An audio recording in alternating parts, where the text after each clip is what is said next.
Well, hello and welcome to the All Saints podcast. I'm delighted today to be able to bring you a very special guest, Pastor Nik Wight of Gillette, Wyoming. Nik, welcome to the podcast. Thank you. I'm happy to be here. Nik and I met, I think it must be about a decade ago now, online in the context of a theology course that I was at that time teaching as part of our ministry at Emmanuel Church in London, where I served before coming to All Saints. And little did I know that one day we'd be sitting in a podcast studio in Fort Worth together. Nik was at that time serving as a member of the staff at the church in Gillette, Wyoming, where he still is. And I wanted to bring him on today. He's down in Fort Worth on vacation with his wife, Bethany, and their lovely family. And he's kindly allowed me to intrude on that happy, relaxed family time to bring you some, just his story of an aspect of their family life that I think you'll find stirring and encouraging.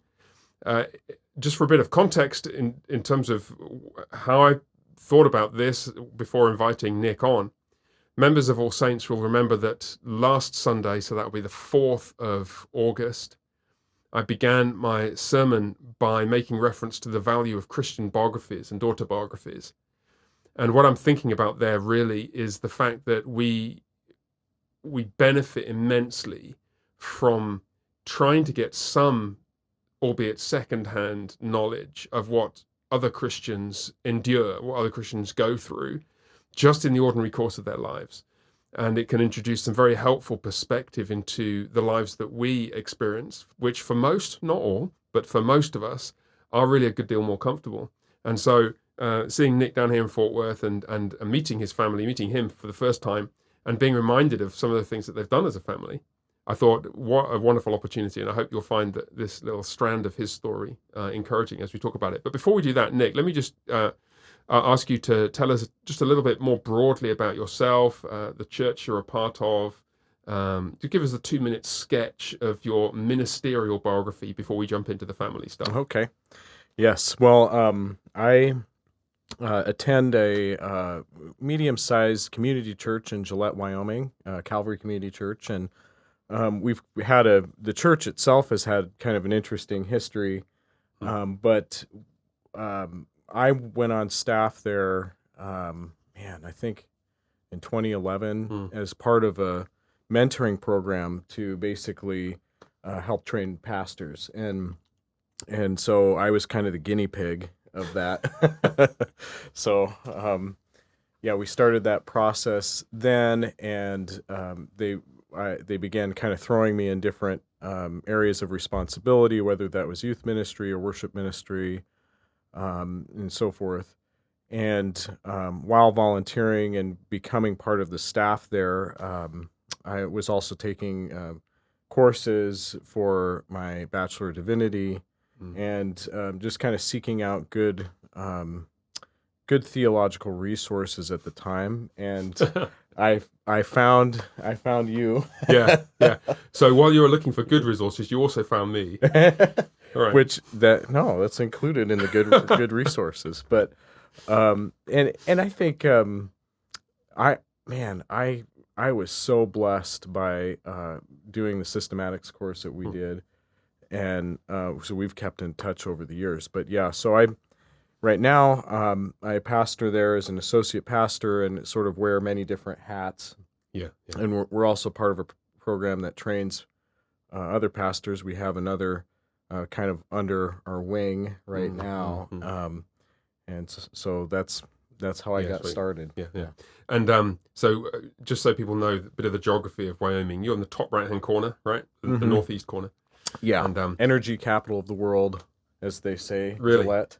Really? Like the razor. Well, it has nothing to do with the razor Gillette, by the way, just the founder's name. Yeah. Right. But we're the energy capital of the world, at least for now, because though it was a ranching community, it became a coal mining and methane and oil, everything. Yeah, I thought you were going to say it's where all the uranium comes from. No, they're lithium's probably the next thing. So something under the ground. Yeah. Okay, so to business, you have 4 biological children: Micah, Josiah, Stephen. I'm getting them in the wrong order, aren't I? Well, yeah, but you're hitting the names right. So, Yeah, and what's the fourth one? Timothy. Timothy. He's our right. youngest, yeah. And then you also have a couple of other children. Mm-hmm. Tell us about that. Yeah, so we have 2 daughters that we adopted from Ukraine. And now, mind you, this is before, this is before the recent conflict had erupted. I guess Right. that, of course, there's been conflict since 2014, but we had no idea what was going to happen with us adopting. But we started the process early 2020.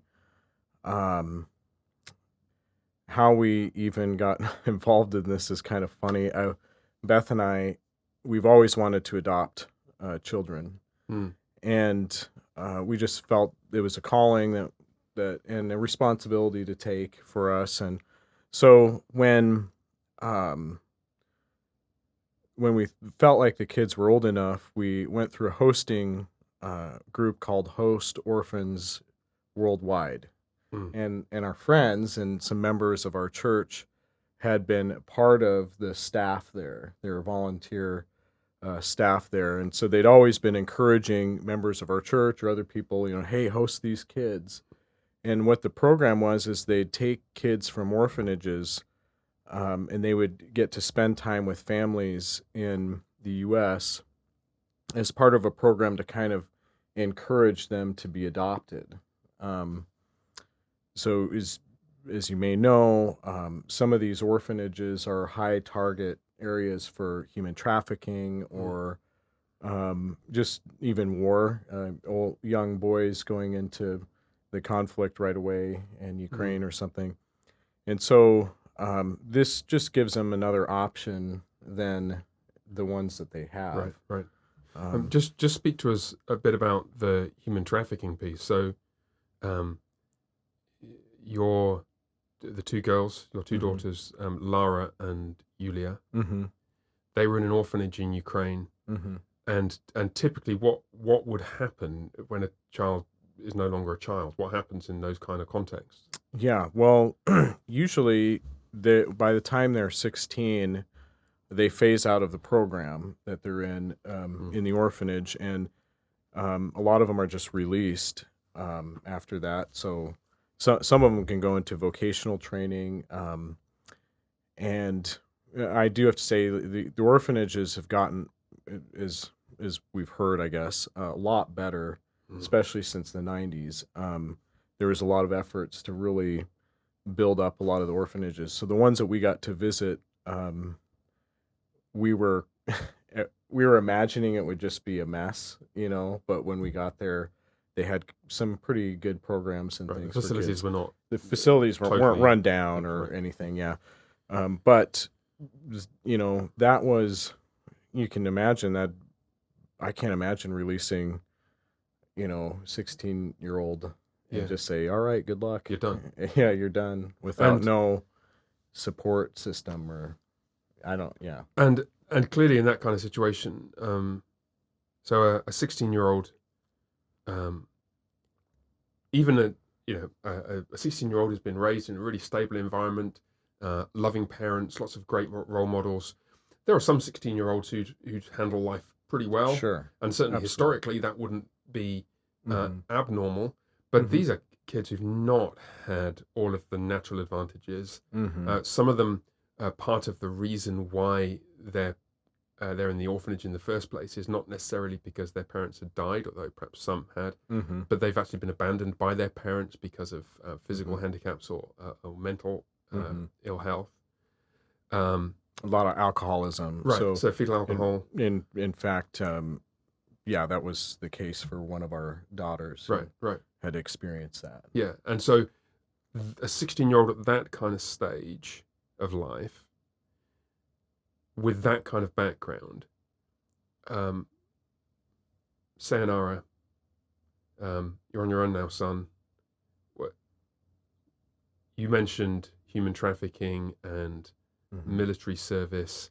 I'm not asking you to be lurid or graphic, but can you give us some sense of the kinds of circumstances that some of these young men and women find themselves in?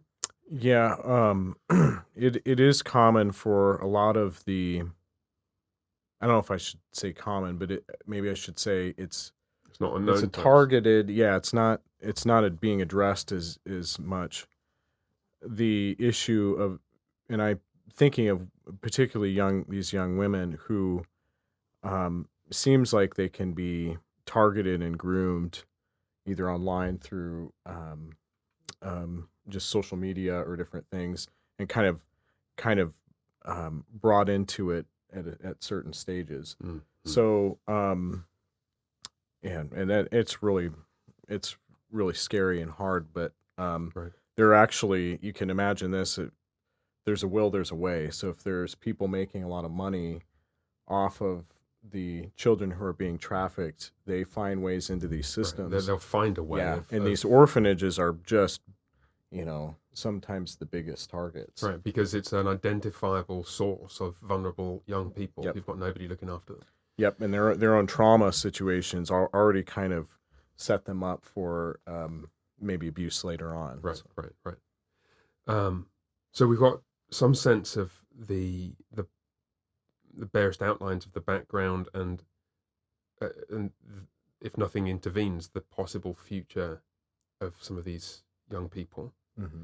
I want to talk in a few minutes about the actual process and some of the details of what you went through with your family to try and just the practicalities were not straightforward. But before we do that, I wonder if you can just take half a step back for us and answer the question. Mm-hmm. You say you and your wife Bethany had always wanted to adopt. Oh yeah, that's right. Yeah. You have 4 delightful children of your own, mm-hmm. Who are all younger than the 2 whom you've adopted. Mm-hmm.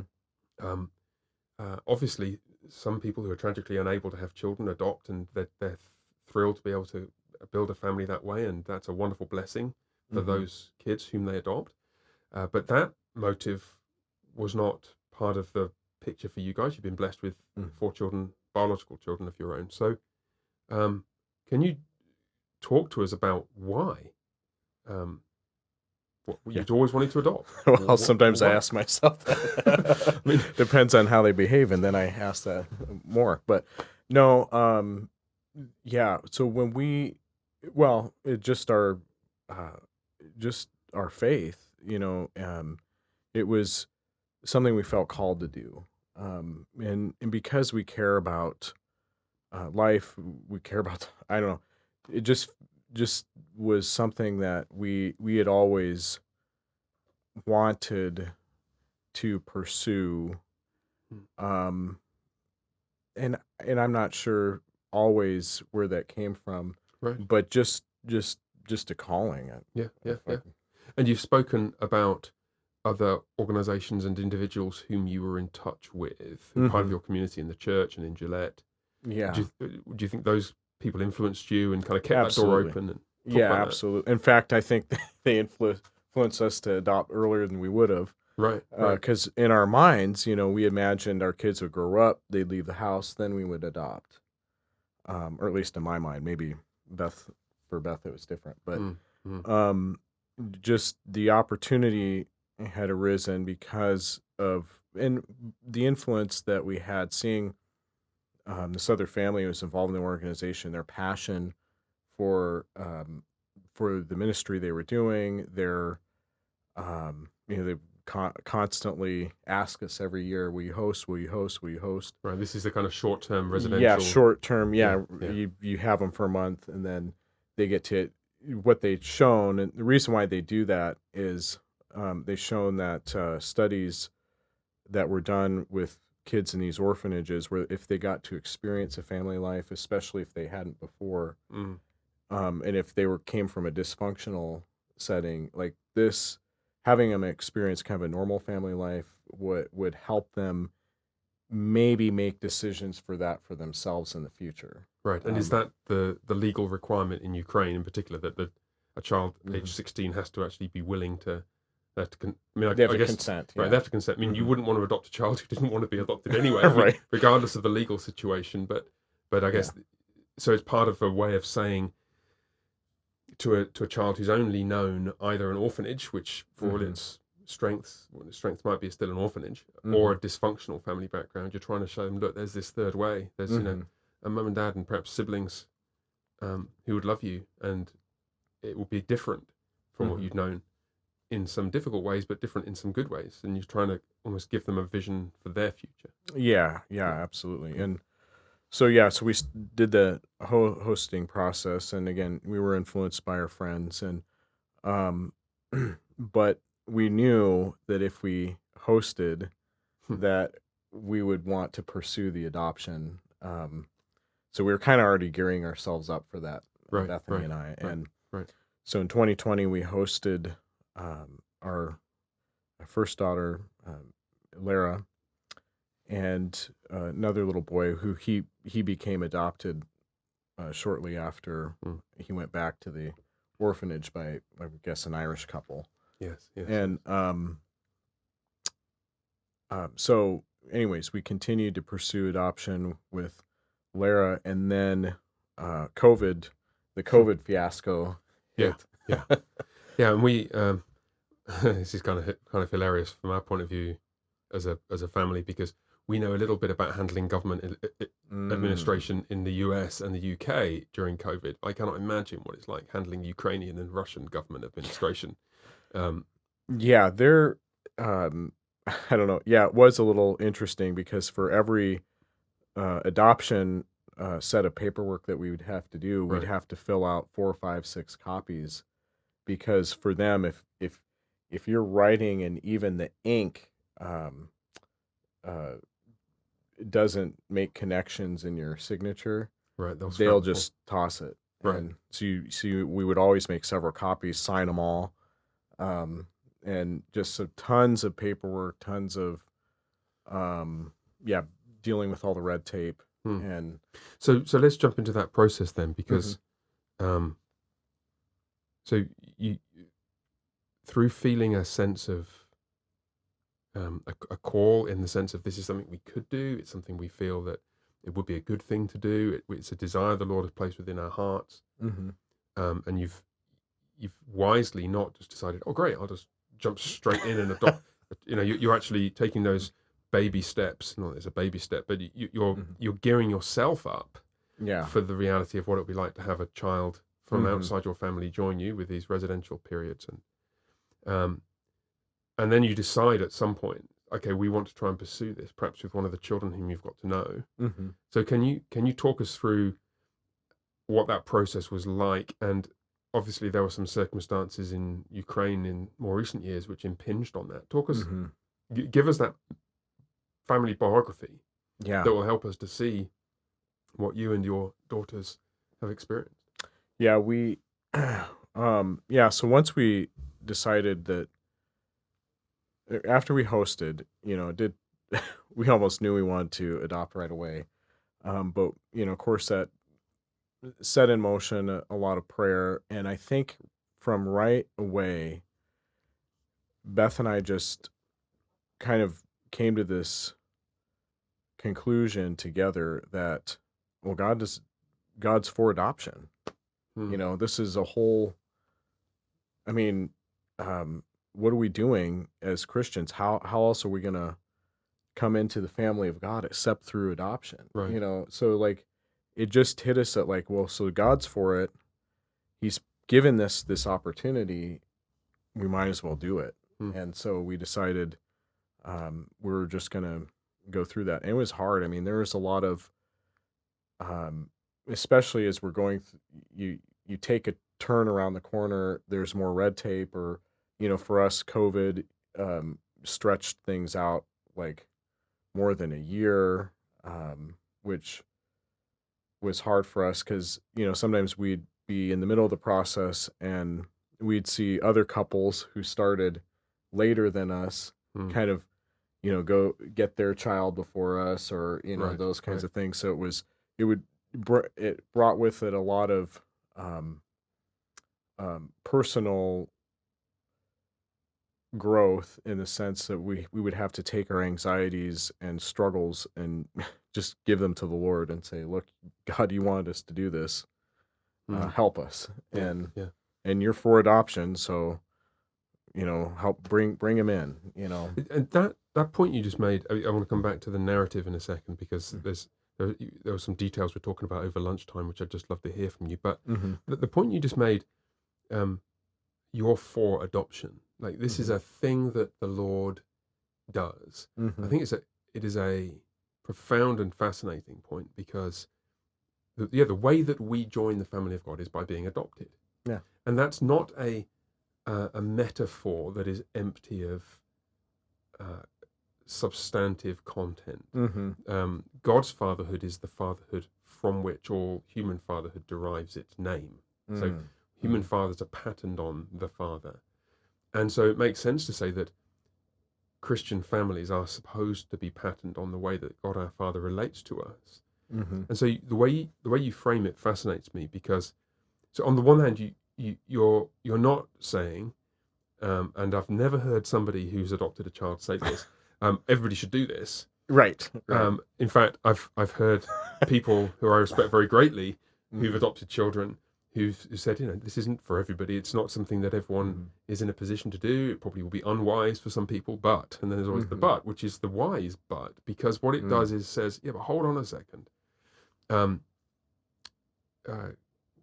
What if you could, or could you?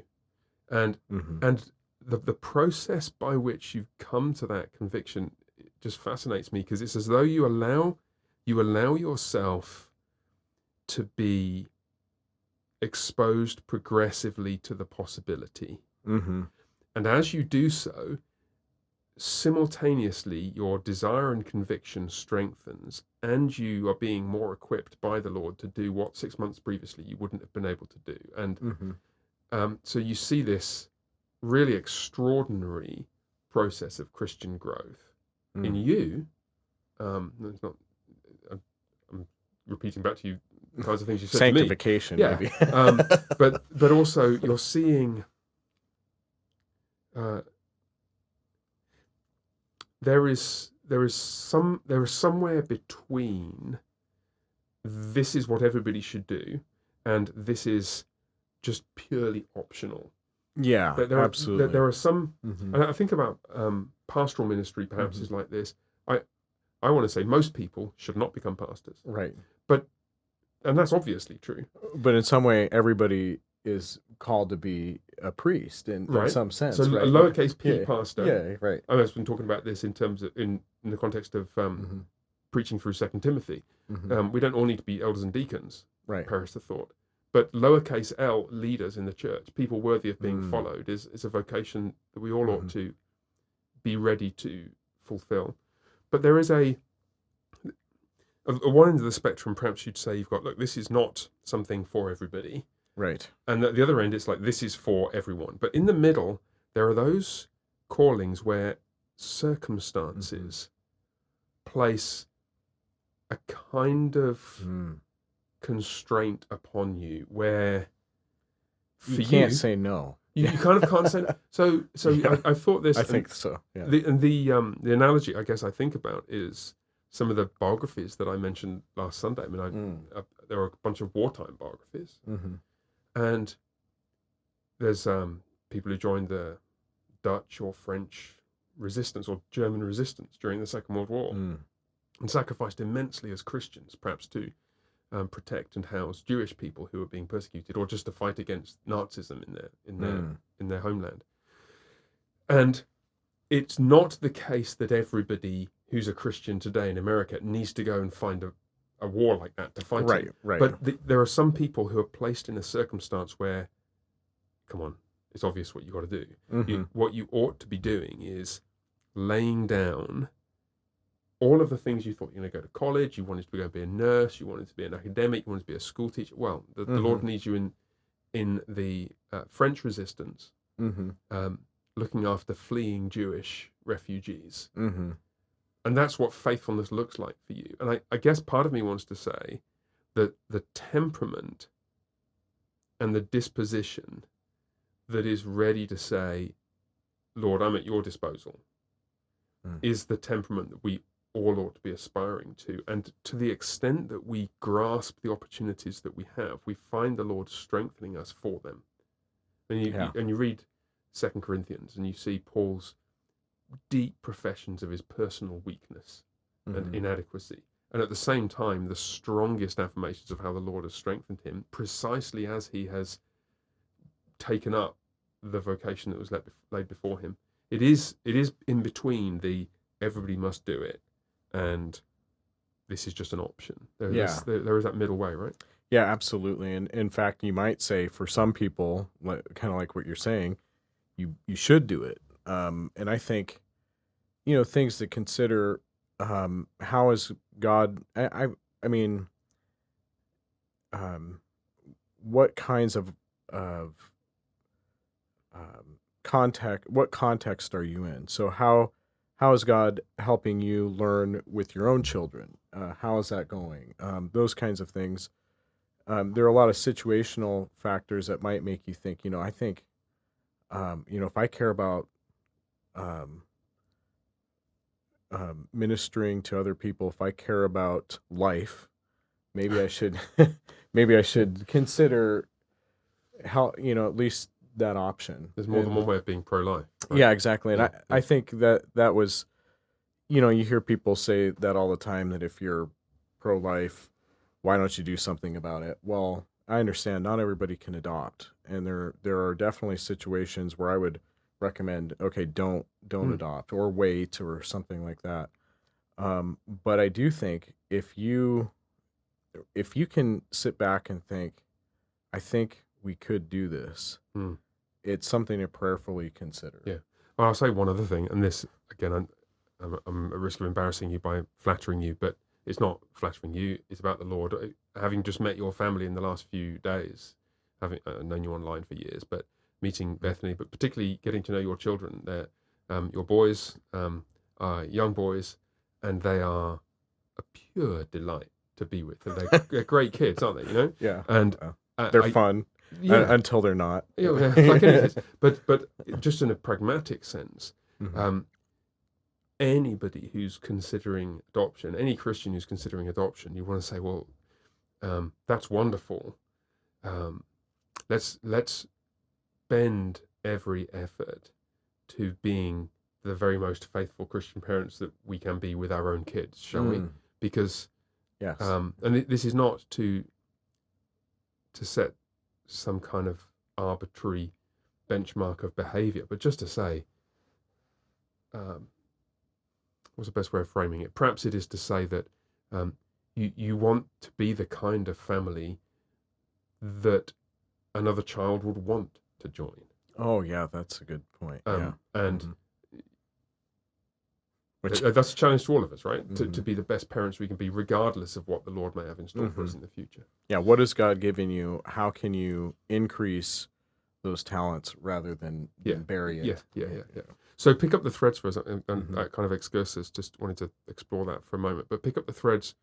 So you made the decision you wanted to adopt, and so you get in touch with the Ukrainian authorities, and they say, "Oh, fine, here's a form, fill it in, and then we'll send your child over on the next flight." It's not quite that simple, right? So no, and typically you work with an adoption agency, and actually we had started with one, and and all sorts of things go into that. You have to have DFS come and do an evaluation in your home and your family and so forth, and they write up a report. VASCOM? I'm not familiar with that. DFS. DFS. All right. Yeah. So basically, Child Protective Services. Got it. They come and they do all that kind of stuff, and you get connected with an adoption agency, and so they're kind of directing you and kind of helping you through it, but especially when you're working with two nations, that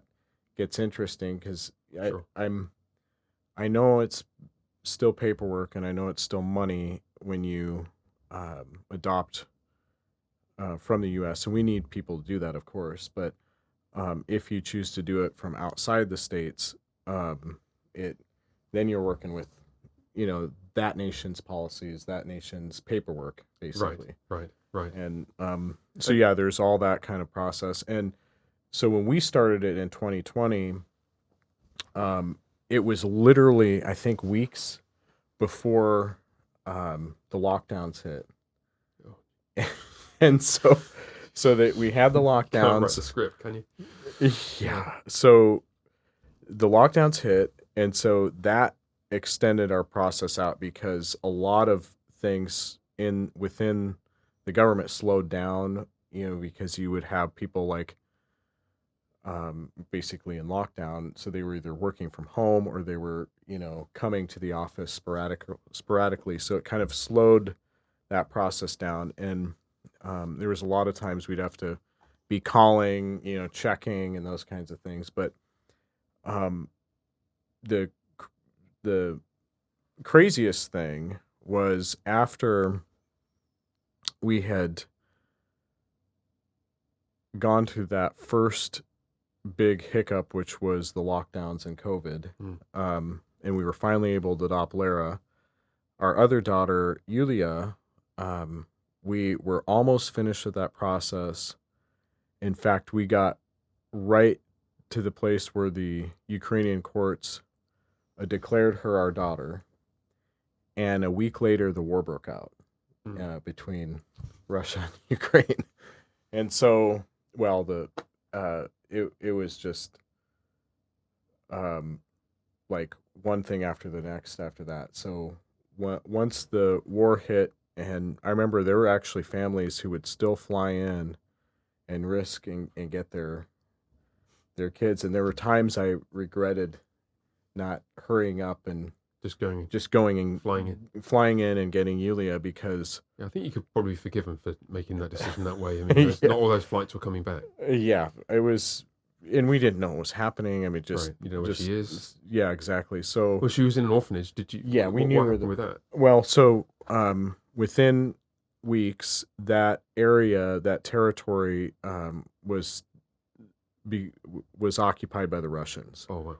And so her small community, right away, they, the Russians had come in, and so they were basically, kind of protecting the kids in the basement of the orphanage. So they'd have the kids in the basement of the orphanage while the war was kind of going on upstairs. Around. And I think, to be fair, where they were was more kind of like,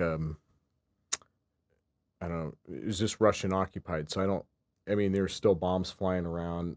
She's seen a lot of crazy stuff already, but, or through that process. But anyway, they were stuck there. So we were trying to figure out a way to get her to us. And the Russians weren't releasing any of the children, and it was probably a good thing, because you don't know how it's war. Gone. Right. Yeah. Where exactly are they going to go next? Where are the traffickers? Yeah. I'm sure there's that thing going on too. But so to be fair, they were trying to protect the kids, it seemed. And then, but anyways, so they were just refusing anybody just like coming in and just taking the kids away. So, what ended up happening was they got brought further back into Russia, and so away from their orphanage. Yeah, they're stuck on the back of a bus or something and just driven into Russia. Into Russia, and so we didn't know if we'd ever see her again.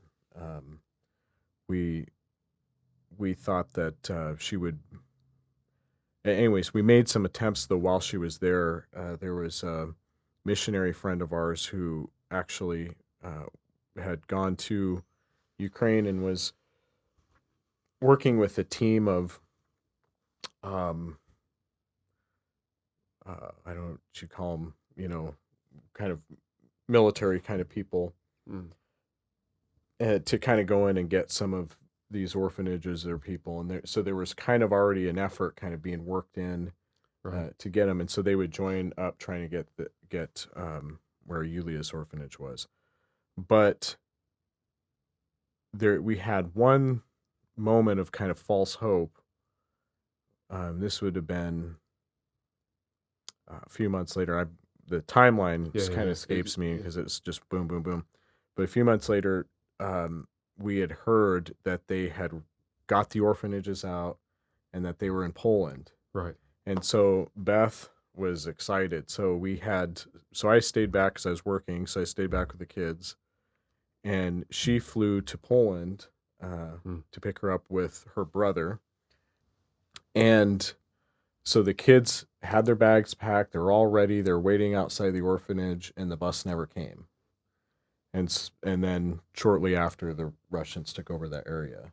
Well, the bus had gone to a neighboring town, and so the director told us, that the orphanage director told us that they wished they would have known, because they could have just walked to that next town and gotten on the bus. But anyway, so they got stuck. Moving forward, Beth goes to Poland. No one's there. She's not there. I mean, her orphanage wasn't there. So we had to fly back, and then we found out that that her orphanage wasn't rescued because they had brought the orphanage deeper into Russia. So we had pretty much almost given up hope. Well, to say there were some prayers of wrestling with God, where we're like, God, you had us go through this, just maybe a feeling of like, why did you let this happen? Those kinds of things. But after a while, we almost had just released it to the Lord, just like, God, you know what's going on. We can't actually get her. You're just going to have to move. You don't know where she is. Yeah, and we don't know where she is. Right.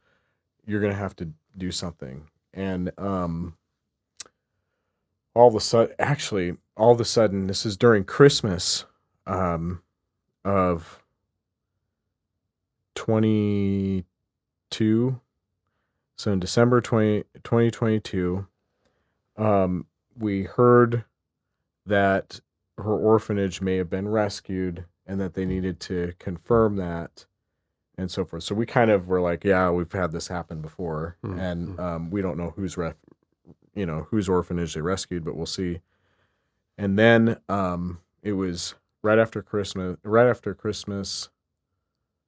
we heard that Yulia was in Georgia. As in not the state of Georgia, the country. Right. Yeah. And so we were like, oh my goodness. And they were being hosted by the government has kind of got this house. I don't know what it was, an Airbnb or something. And they were basically staying there. And there was rumors that they might have to get sent back or sent somewhere else. So right after New Year's, Beth flew out right away to Georgia and just stayed with Yulia, just waiting, see if we could process the rest of the visas and paperwork to bring her home. So it was kind of indefinite. So it was probably about a month and a half. Beth was there, me home with the kids, working. A month and a half. Yeah. Trying to wait Super for crazy. Yeah. Eastern European and Russian paperwork to be processed so you could bring your child home. Yeah. And they had a horrible time with the U.S. Embassy there. And in fact, they, the people in Georgia were great. And even the Ukrainian embassy was great, but the U.S. Embassy were just not having it. They wouldn't process any of the stuff. They wouldn't answer Beth's phone calls. And she's stuck there just waiting. And eventually she was able to,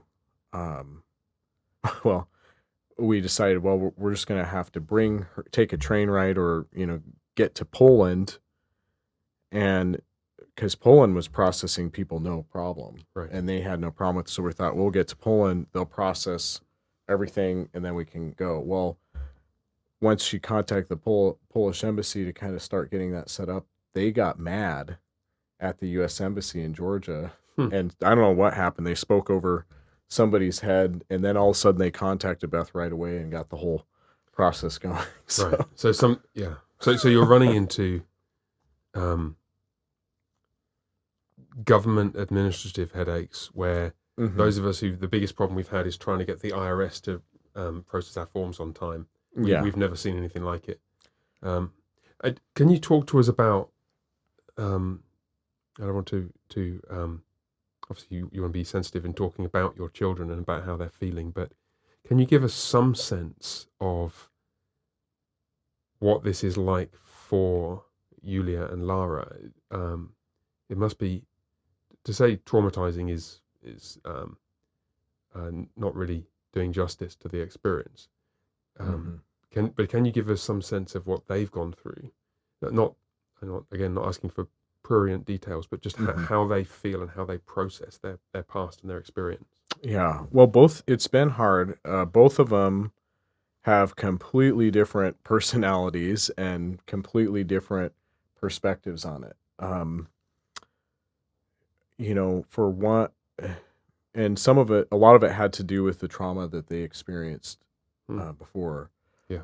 And so without going into things that are too revealing, one of them had a harder time just with their childhood than the other. So right away as parenting, it was, one of the things you do when you decide to adopt, especially the program we were doing, the adoption agencies have you take classes. They try to prepare you as much as you can. You read books, you go through everything. And so we had, and we had worked with at-risk youth in the past. But nothing prepares you for what you have to do when someone is in your home. And though I do not, absolutely do not regret adopting, there were challenging things that we had to do as parents that, really takes it takes everything in you and all your parenting skills that you've ever used to all of a sudden jump in and do hands-on emergency situations. So we had, there was a lot of struggle with particularly one of them in one area, and then another one, the other girl we adopted, there's some disability issues. So we had to deal with some of those. And both of them that even was probably trauma related. Of course. But yeah, they have completely different perspectives coming into it. Right. Which itself is something somewhat salutary, isn't it? That there's no single personality type or temperamental profile that emerges from a very particular situation. Yeah, it's kind of hard when we were down there, when we were in Ukraine, so when we were pursuing adoption, we had an idea of exactly who we were going to adopt before, or as we were going through the process. When we were in Ukraine, it was interesting because as you start the process, they almost do everything they can to say, "Are you sure? Are you sure? Are you sure?" And so first you come in, and they bring out this big binder, and it's like a catalog of all these kids, and it's like, "Are you sure you want this one? Here's some others, and here's their backgrounds, and here's their." And it was kind of a strange experience, like you're shopping for, like you're looking on Amazon for a child. You're looking at Amazon for a child, and it was really kind of wild. But I can understand why maybe somebody, if they're coming into it not knowing who they're going to adopt, that's what they would do. Yeah, you have to have some way of identifying who the possible candidates for adoption are. Right, and that's very strange. Yeah, but it felt weird. And I bet it did. Then we got to a place where they sat us down in the orphanage, and they'd have a psychologist come, they'd have the school teacher come, they'd have everybody come, and they would basically tell you all the things that they've ever done. With this particular with child. This child, or what their psych profile is, or whatever. And then it's kind of like, are you sure? Can you handle this? And that was very interesting. But the one thing that we just felt strongly was, again, all things are possible through Christ, who strengthens you. We can do it if God's calling us to do it. And no matter how challenging it is, if there's something we need to problem solve, if there's something we need to do, we can handle it. And I can't remember where I was going with that, except for I think you just arrived there. yeah, except for it can be challenging. The different backgrounds matter, but sometimes you don't know. They tried to do everything they could to prepare you for that by saying this is their history, this is their psych profile, this is this. But I'm not sure if everybody gets that experience if they're adopting. And none of that predicts the future, right? Right. I mean, you have how much of ourselves actually comes out in conversations with even the best clinical and psychiatric professionals. I mean, there are things that children go through that they don't even know how to process themselves, that surely they don't tell other adults. It's given me a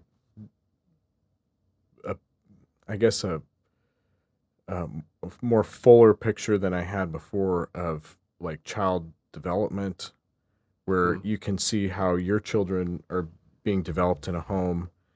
And then you can see if you have someone from the outside coming in. And this is where, for Beth and I, we have said, I think the biggest thing we learned more than any of the books we had read, or even, you'd read words on a page on scripture, but it's adopting gave us a bigger picture of the gospel. How is it that God can take in he takes in people where they're at. He doesn't say clean yourself up, do this, then you can come into my home. He says, come into my home. Now I'm going to clean you up. Now we're going to learn this. We're going to learn manners at the table. We're going to learn, this. And so it's giving me that kind of picture about our lives as our spiritual journey, that we are oftentimes being shaped by God because of our fallen state. We're sort of these, street urchins coming in and kind of being reshaped into Christ's image.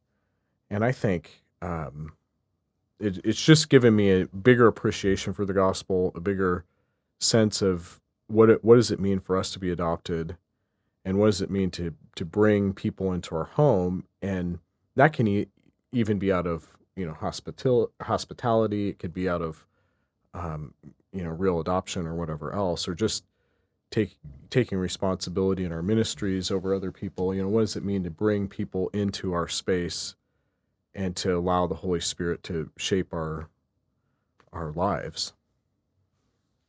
Pastor Nik Wight of Gillette, Wyoming, thank you for joining us. Thank you. Thank you all, to our audience and listeners here at All Saints and elsewhere. The Lord bless you, and bye for now.